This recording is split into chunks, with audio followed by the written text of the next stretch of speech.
Hi everyone, I'm Rincey and this is Rincey Reads. Today I'm going to be doing my December wrap-up, my 2013 wrap-up, and my December book haul, so this might be a longer than usual video and I apologize for that. I will put annotations down at the bottom of the screen so you guys can skip around. In terms of videos I made this month, I didn't really make a lot of videos, or at least as many as I usually do. I've decided to kind of take an impromptu slight holiday break. I was feeling a little bit exhausted and then I got sick, and so I just decided that I wouldn't make quite as many videos as I usually do. I did still put out one video a week, which is still pretty good, but I didn't do my usual 2 to 3 videos a week. The first video that I put out this month was the Why Stories Matter to Me discussion, which is basically just me talking about how much I love stories and why I love them. And there were even a couple of responses made by One Book, One Review, and I know Reading Bukowski made a video talking about it accidentally around the same time that I made mine, which is really funny. So I will link to both of those as well. Then I did the writing habits tag after being tagged by To Dream the Impossible Dream,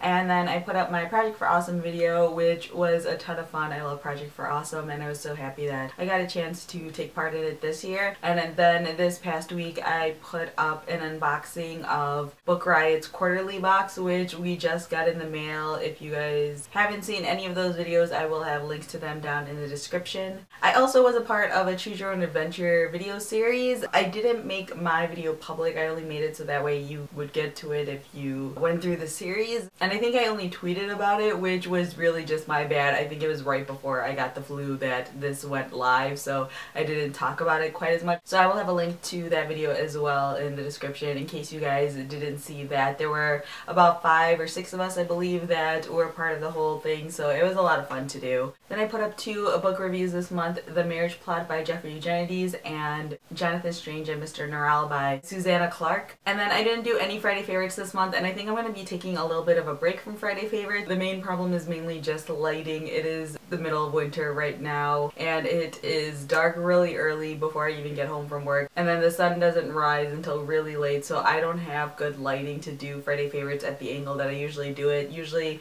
I rely 100% on natural light, so the lack of natural light during the day makes it really difficult to record those, so I think I'm going to take a little bit of a break until light gets a little bit better. I'm hoping that now the days are getting a little bit longer, by February at least I'll have Friday favorites back, but I can't say anything for sure until I know what sunlight will be like. Now, even though I only put up 2 book reviews, I was reading this month. The other books that I read this month that I didn't review were The Good Girls Revolt by Lynn Povich, which I absolutely loved. The subtitle for this is How the Women of Newsweek Sued Their Bosses and Changed the Workplace, and it's basically just about how the women who were working at Newsweek in the 1960s realized that they were basically being looked over in terms of promotions and being given the good reporting jobs and things like that, so they basically just sued their bosses, and how that was like the first lawsuit related to journalism and sexism. I really love this book. This is just basically everything I love. I love learning about the history of journalism, and I love feminist stories, and I like just the way that this is written. It's a really short book. It's only about 200 pages. I have tabs all up in here with quotes that I really enjoyed and things like that, so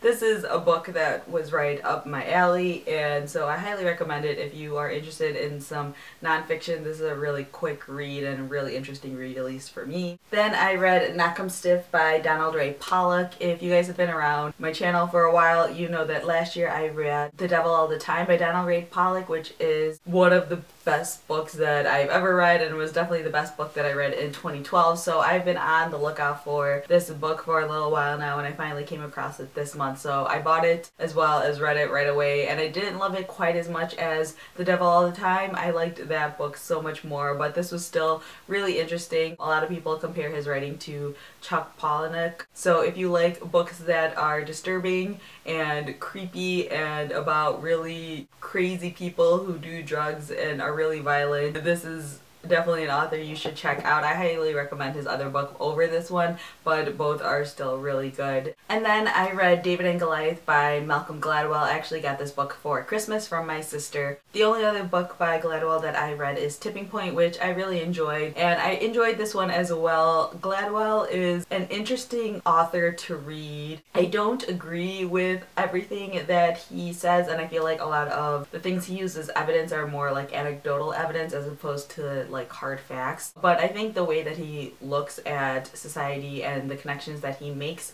between different events is really interesting, and I think it's good to read his books just to open up your minds to the possibilities of the things that he is talking about. So if you read Malcolm Gladwell, I think that this one is worth picking up if you are interested in that style of writing. If you haven't read anything by him before, this wouldn't be a bad place to start. This one or Tipping Point, and I also heard Blink is really good. If you like Gladwell, you'll definitely like this one. Now, one of the things that I won't be doing is a top books of 2013 type video, because I was going through my favorite books that I read this year and I just had way too many. I think I had like 18 books or something like that, which would lead to a really long video. I wanted to try to cut it down to 13, but I couldn't figure out which ones I would want to cut. So basically what I did is I put it all in a Tumblr post and I linked to all of the individual book reviews. So I will have a link to that down in the description if you guys are interested in seeing what my favorite books are. If you're on Goodreads, you can always just go to my favorites shelf on my profile, because I have that and I use that basically to create this post. I only have 2 books that I rated as 5 stars this year, which is pretty typical for me. I usually only give 1 or 2 books a year as a 5-star book in my opinion. So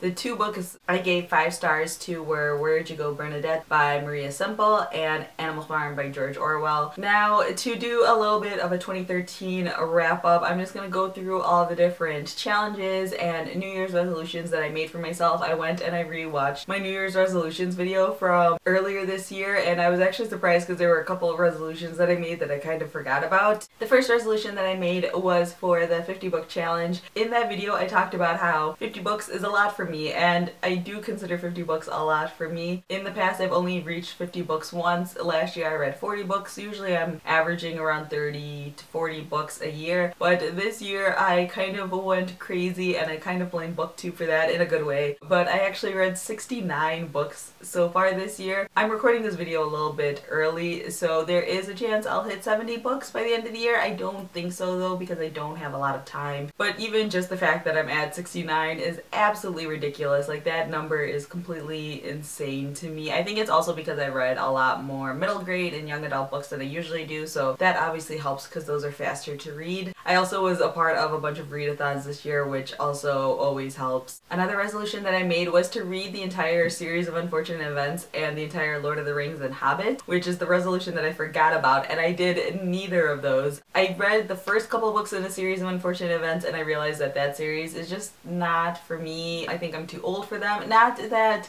you can't enjoy kids' books when you're older, but it's just not what I want out of books anymore. So I just kind of gave up on that, and I didn't even try to read Lord of the Rings or The Hobbit this year. I think there's just too much pressure because so many people love them so much that I just don't feel like having that pressure of, oh my gosh, you need to read these books. So I'm just gonna keep them off to the side, and if one day I feel like reading them and picking them up, I'll do it. This is why I don't make a TBR for myself. It's because as soon as I feel like I have to read something, it just feels like work and I don't want to do it, so then I don't. My next resolution was to buy less books. I didn't put myself on a specific ban or anything like that. My one thing was that I said I was going to just buy less books than I read, which I did. My TBR pile is technically smaller than it was at the end of last year, which is a plus in my book, but it's not quite as small as I was kind of hoping it would be. I'm not going to say how many unread books I have, but I know that I wanted it to try to get to a certain number by the end of the year, and I didn't really get to it. Then there was Mount TBR, which I actually found out about when one of you guys made a comment on my New Year's resolutions video from last year. The goal that I set for myself was 36 books, and I didn't reach it. I read 28 books, which isn't that bad, and I'm sure it definitely helped with the whole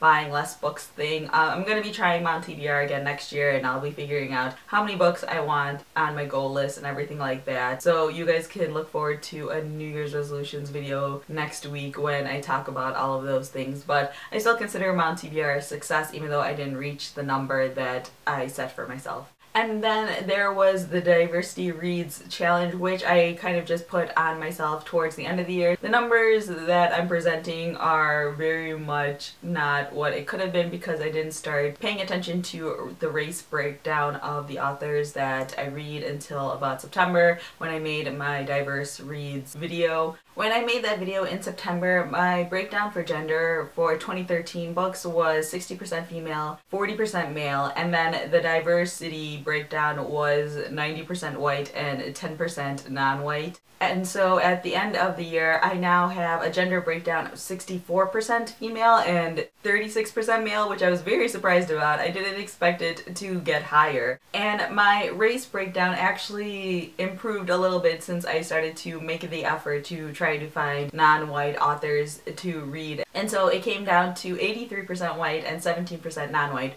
which still isn't super great, but it's definitely better than 90-10. And I have a feeling that as 2014 comes along and I pay more attention to it for the full year, that breakdown will hopefully be even better at the end of 2014. Someone actually commented on my diversity videos recently talking about if I was going to do a more specific breakdown on the races that I've read. I thought that was a good idea. It's something I wanted to do in the other videos, but I didn't do it because I just had such a low diversity that was basically just all white and then like 2 black people and 1 Indian person or something like that when I first made that video. So now that I'm making more of an effort, I did look to see what races I was reading, and it was mostly black and Asian. And so I know that the big blind spot that I have this year was no real authors of Latino or from Latin American countries. So that is definitely something I need to pay attention to next year. There are already a couple books that I want to pick up that I want to read that are by Latin American writers. That is definitely something that I know that I need to work on and I will be working on. So if you guys have any suggestions for books by Latino authors, feel free to leave comments down below.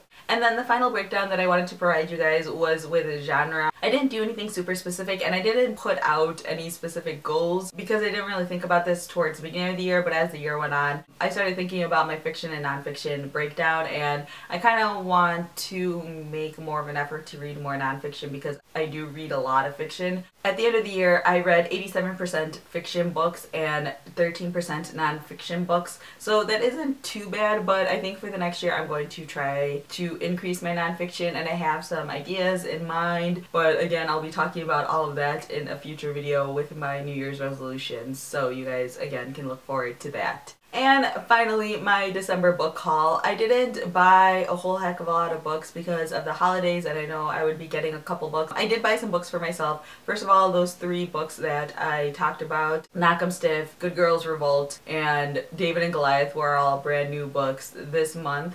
I also picked up A Prayer for Owen Meany by John Irving. I picked this up at Half Price Books during their Black Friday sale weekend, so I never really showed this one off, and I have actually just started this one. I'm only about like 97 pages in, so I still have a little ways to go, and I don't know if I'm going to finish this before the end of the year. I've heard a lot of people talk about John Irving and specifically this book. He also wrote Cider House Rules, which was made into a movie with Tobey Maguire, I want to say, so you may have heard of him or his books from that. But I decided to pick this one up because a lot of people say that this is like their favorite. And then I got 3 books from one of my friends. We do Secret Santa, and she bought me some books as well as this actually necklace that I'm wearing right now, which is a typewriter. But she bought me this, and then she bought me 3 books. The first one is Second Person Singular by Sayed Kushua. I actually heard about this book when, I want to say her username is Teacup Wish, did a review on this book. I will have a link to that in the description for you guys to check out. But she did a review on this and she absolutely raved about it, and also this is a non-white author. I believe he's Israeli. I don't know if he's Israeli or Palestinian. I know he lives in Jerusalem and this takes place in Israel. So I think this is supposed to be a really good thriller. I think she compared it to like A Girl with a Dragon Tattoo. So I liked that series. And then she got me How to Save a Life by Sarah Zar, which is a contemporary young adult book. And I've actually been wanting to read a contemporary YA book because I feel like it's been a while since I've read one. I don't remember who I saw on BookTube do a review on this, but I saw someone do a review on it and I put it on my Amazon wishlist, and she decided to buy it for me. And then the other one that she got me is A Canticle for Leibowitz by Walter M. Miller Jr., which I think is a dystopian type book, and it's an adult book. So I'm kind of excited for this. I actually completely forgot that I had this on my wish list. So when I saw that she had gotten this for me, or I opened up my package and saw that this was inside, I was super excited because I completely forgot about this book. This is what happens when you have like 200 books on your Amazon wish list. You forget which ones are actually on there. So when people buy you books, you're really excited. So yeah, that is everything for my month of December and even 2013. Feel free to leave some comments down below letting me know how your December was. How was your Christmas? Did you get some books? How did you do with your New Year's resolutions, if you're even keeping up with those anymore? So yeah, that's all I have for now. Thanks for watching.